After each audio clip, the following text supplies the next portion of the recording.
Iba naman kasi din talaga pagka naka big bike ka.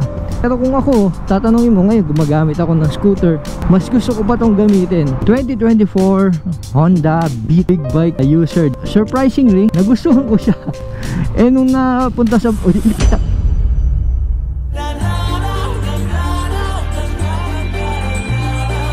Good morning, good morning. This is Bad Rider PH. Kitang-kita naman, obviously. Scooter gaming tayo. Papunta tayo ng Quezon City. Itong gamit kong motor ay kay Mrs. Ito ang kanyang 2024 Honda Beat as a big bike user. Surprisingly, nagustuhan ko siya. Version 3 na ito ng Honda Beat. Noon nagkaroon kami ng Honda Beat sa Bulacan, pero yung version 1 pa yun. So ito, ilang linggo na rin siya sa amin. Ginagamit kong pamilya sa Talipapa na malapit sa amin. Naglaro ako ng badminton. Mas malayo yung binahe ko dun. Sobrang enjoy. Yung comfort, yung liksi niya, yung power niya, saktong-sakto lang. Kahit na 110cc lang siya, kayang-kaya niya ako.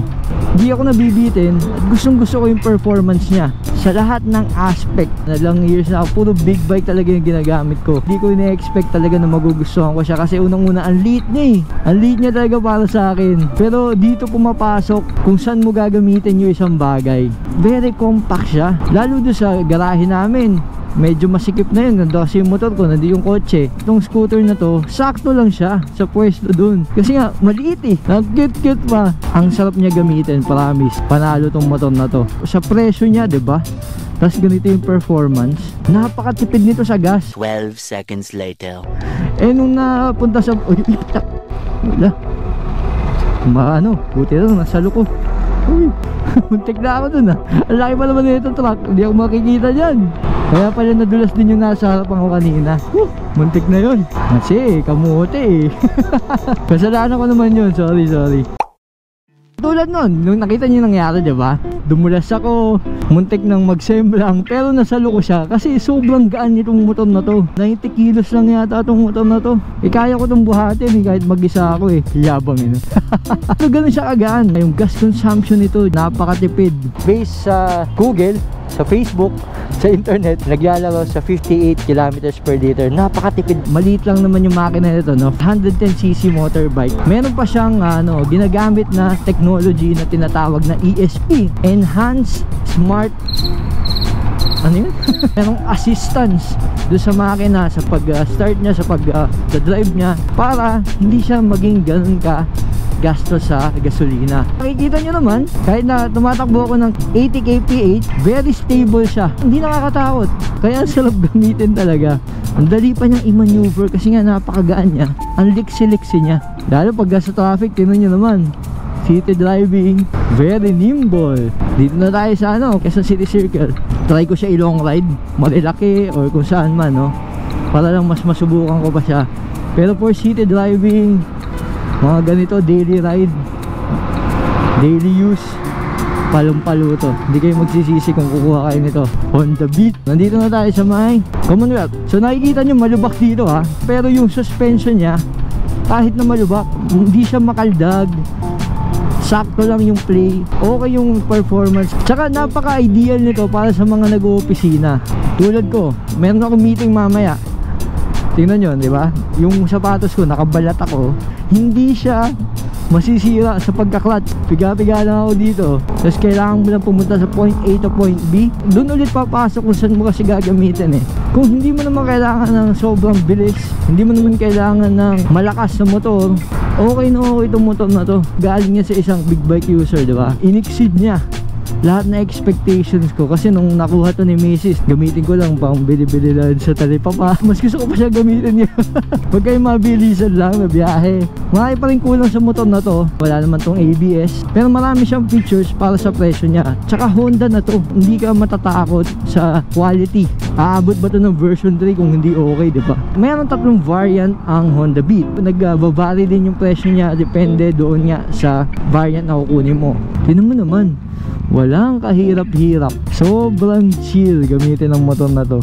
Marirelax ka talaga eh. Meron siyang lalagyan dito, ayan oh. Medyo maliit nga lang. Then yung compartment niya 12 liters. Hindi siya ganun kalaki. pero kakasya naman yung mga ilang gamit. Hindi rin kakasya yung helmet. Yung gas tank capacity nito 4.4 liters. So may kalakihan na rin siya. Sa konsumo nito, malayo na mararating mo sa 4.4 liters ng gas. Nag-aaya na nga ako ng ride scooter gaming lang. Ano naman yung torque? Saktong torque lang. Hindi sobrang lakas, pero hindi rin yung parang matatakot ka na babibitin ka. From time to time, yun nga, gagamitin ko itong motor na to pati sa ride. Tapos siguro lalagyan na, set up pa natin ng konti, no? Mga necessary na kailangang idagdag, like cellphone holder, siguro top box. Then ang busina niya,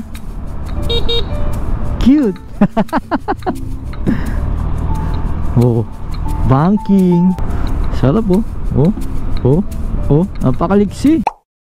Honda Beat 110 version 3 2024. May kaliitan siya, no? Pero saktong-sakto lang kung gagamitin nyo pang daily use. Bilhin nyo lang kung saan pasok sa opisina, pwede rin siya. Para lang makita nyo. Itong Honda Beat ay meron niyang 110cc na displacement. Meron siyang ESP na tinatawag, or Enhanced Smart Power. Hindi pala performance, power. Ayan. I think yung version 2 meron na rin siya noon na nakakatulong sa para mas maging matipid siya sa gas. Parang ganito na rin naman yung noon na itsura nung yung version 2, pero nagkaroon siya ng difference dito.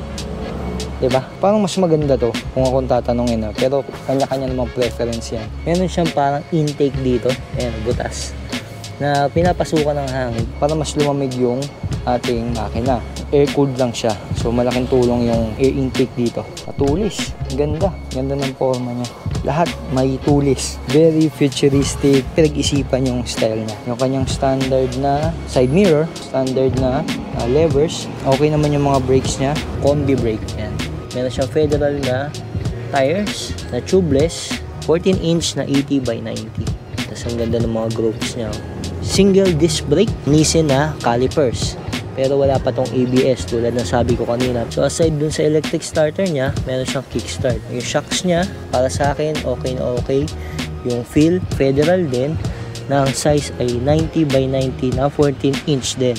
Mugs niya, katulad nung nasa harap, matte black na okay itsura. Yung mga ilaw ng headlight nito ay LED na. Pero yung signal or turn lights ay hindi pa. Pwede naman palitan yan. Yung mahabang mudguard niya, para hindi kayo matatalsikan. Matulis na tail, sobrang ganda.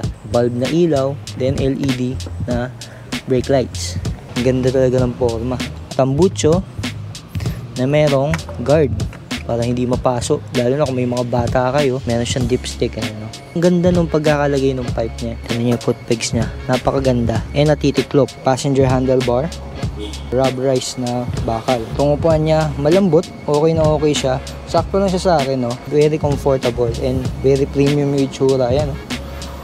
Sakto lang yung lapad niya. Sakto lang yung haba niya. And para sa akin, yung taas niya, yung seat height niya, mababa. Yung height na 5'4", 5'3", abot na abot niya itong motor na to. Yung ating lagayan ng mga gamit or footboard, plastic siya na medyo rubberized yung feel. Maganda. And madaling linisan. Meron siyang hook para sa mga plastic or bags. Meron siyang lagayan dito na hindi naman sobrang laki. Pwede kayong maglagay siguro ng ilang gamit pero hindi nyo pwedeng iwan kasi wala siyang takip eh. Meron siya dito parang pocket. Pero wala kang malalagay. Hindi talaga siya storage. Hindi pa pala siya USB port, no? Power outlet pa lang siya. So, kailangan mo pa rin ng device. Pwede ka na mag-charge. Yung usual ng Honda, itong locking system na to, kahit yung CBR 150 ko noon, may ganito. Dito na rin i-access yung seat. So, kailangan mo na itapat dyan. Then, pipindutin mo yung seat button para bumukas. Honda emblem, starter, throttle. Para sa akin, okay naman siya. No? Then, syempre yung ating gauge. Low and high. Horn na cute turn signals. Meron siyang bar end. Plastic lang siya pero okay na. Yan. Speedometer. Meron ditong maliit na digital. Kita yung gas consumption, pati yung odo. Meron ditong mga ilan na makikita mo LED lights kung sa langis, kung ano mang problema ng motor, dito lalabas. Para sa eco mode niya. So kung nananakbo ka ng tama, hindi sobrang bilis or sobrang lakas sa gas, makikita mo dito yan. Para magbukas yung seat, switch nyo lang siya sa seat. Then pipindutin nyo to. Yan. Para magbukas siya. Nandito rin yung gas tank kapag magpapagas kayo. 4.4 liters itong tanke nito. 12 liters itong capacity nitong storage natin dito, which is para sa akin, sa size nitong motor na to, saktong sakto lang. Marami ako nalagay na gamit, nalagay ko pa yung kapote. Hindi lang kakasya yung mga helmets, pero pwede na. Kung naghahanap kayo ng scooter na mura, gagamitin nyo pan daily, na hindi nyo kailangan sobrang power, gusto nyo na komportable, pang point A to point B, para sa akin, sulit na tong motor na to. Di na kayo magsisisi. Mas maraming pros kaysa cons. Many hours later. Biyahe na ulit tayo. Iba talaga pagka naka-scooter ka lang, no? Kanina, suot ko yung backpack ko, nasa likod ko siya, no? Pero ngayon, nilagay ko siya dito. Step board, oh, sa gulay board natin, di ba? Ang galing. So, big bike, wala. Pagka naka-backpack ka, wala kang choice. Hindi, walang pressure sa balikat ko. Sobrang tahimik lang talaga nito, kaya no choice ka kundi gamitin yung busina mo. Hindi ka maiaalis sa iba na pangarap talaga magka-big bike eh. Iba naman kasi din talaga pagka naka-big bike ka. Pero kung ako, tatanungin mo ngayon, gumagamit ako ng scooter, mas gusto ko pa itong gamitin talaga kung daily lang, kung pang araw-araw. Tapos ganitong biyahe lang hindi ganun kalayo, hindi ko kailangan ng speed, mas marami kang madadalang gamit, mas komportable, ang hina lang sa gas, napakadali pang isingit, napakadali ring i-park. Maraming salamat sa pagsama. Sana ay kahit konti nakatulong itong vlog na to sa inyo, no? This is Bad Rider PH. Bye bye.